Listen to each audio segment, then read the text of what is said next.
Assalamualaikum warahmatullahi wabarakatuh. Saya Fitri J. Fatmi S. dengan NIM 2120325 dari kelas PAI 2I akan menjawab soal ujian akhir semester mata kuliah Tahsin Al-Quran. Soal nomor 1, jelaskan perbedaan antara hukum tajwid ikhfa hakiki, iklab, dan ikhfa syafawi, serta berikan 5 contoh dari masing-masing komponen tersebut. Yang pertama, ikhfa hakiki. Ikhfa hakiki itu contohnya yang pertama, apabila nun mati atau tanwin bertemu dengan salah satu huruf ikhfa yang 15, yaitu ta, tha, jim, dal, zal, za, sa, sya, so, do, to, fa, qof, dan kaf. Yang kedua, terdapat dalam nun sukun atau tanwin. Dibaca samar-samar, bertemu dengan salah satu huruf yang 15 tersebut. Ikhfa syafawi hanya terdapat dalam hukum mim sukun, hanya bertemu dengan satu huruf, yaitu huruf ba, dibaca dengung. Iklab apabila nun sukun atau tanwin bertemu dengan huruf ba, mengubah atau menggantikan huruf nun atau tanwin menjadi suara huruf mim sukun dan diiringi suara dengung dengan panjang 2 harakat. Contoh ikhfa hakiki. Bismillahirrahmanirrahim. Wa baina fawqakum sab'an shidada wa ka'san dihaqa wala antum abiduna ma a'bud.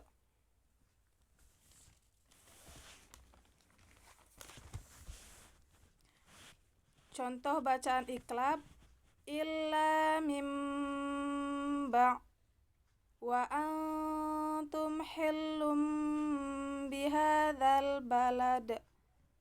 Contoh bacaan ikhfa syafawi, alam ta'lam bi annallaha yara tarmihim bihijaratim min sijil ya'izukum bih. Soal nomor 2, perbedaan mad lazim yang berada di tengah surat dengan mad lazim yang berada pada permulaan surat. Kemudian jelaskan perbedaan dan persamaan antara idgham mutamatsilain, mutajanisain, dan mutakarribain. Idgham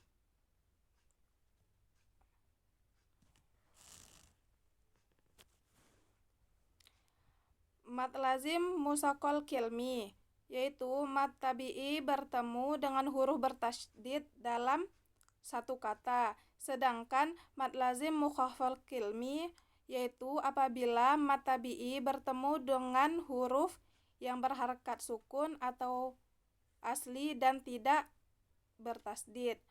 Contoh bacaan mad lazim musaqqal kilmi itu terdapat pada surah Al-Fatihah ayat ke-7 yang bunyinya waladdallin,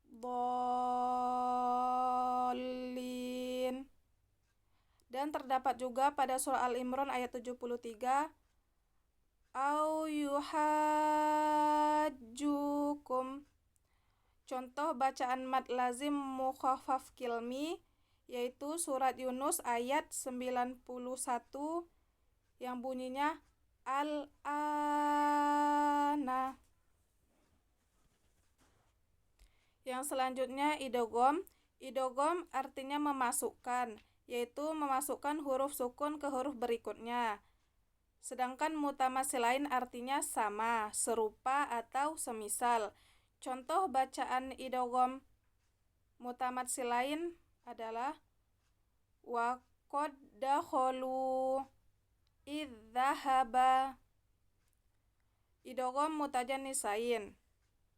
Idgham secara bahasa artinya memasukkan, yaitu memasukkan huruf sukun ke huruf berikutnya. Mutajanisain artinya sejenis. Contoh bacaan idgham mutajanisain adalah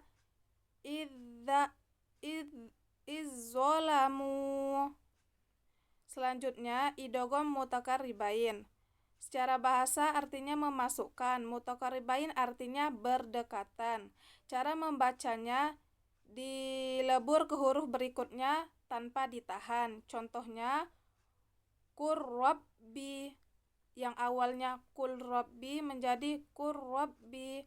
Selanjutnya nahlukum.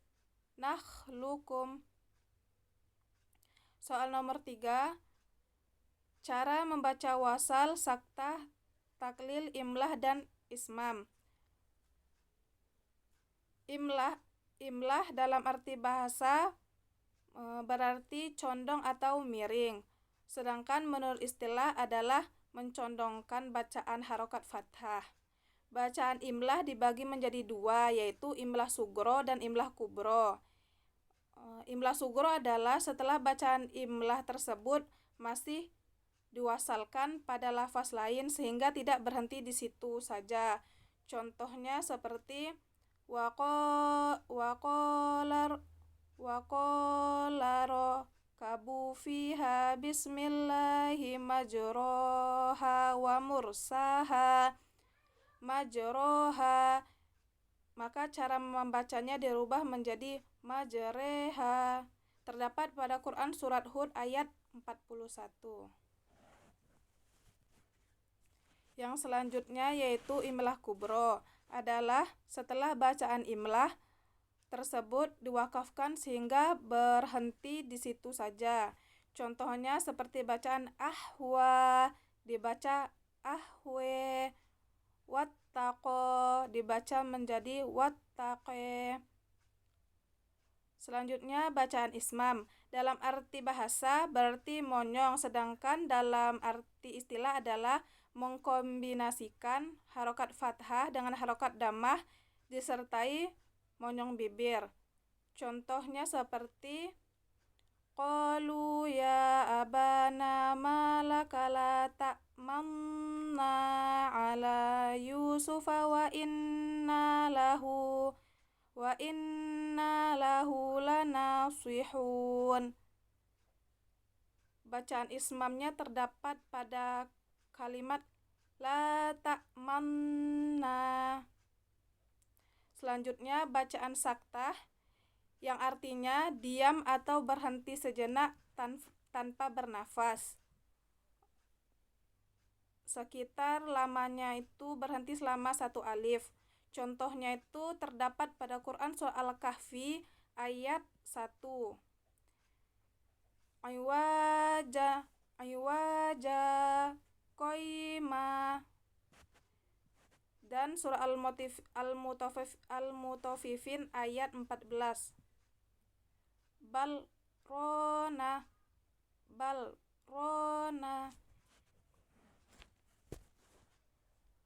Bacaan nakli artinya memindah, sedangkan menurut istilah ulama quro adalah memindahkan harokat huruf yang hidup pada huruf yang mati sesudahnya.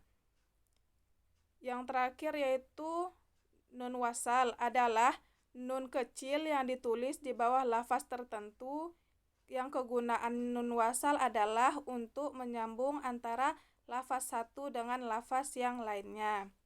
Sekian dari saya, salah dan kurangnya saya mohon maaf. Assalamualaikum warahmatullahi wabarakatuh.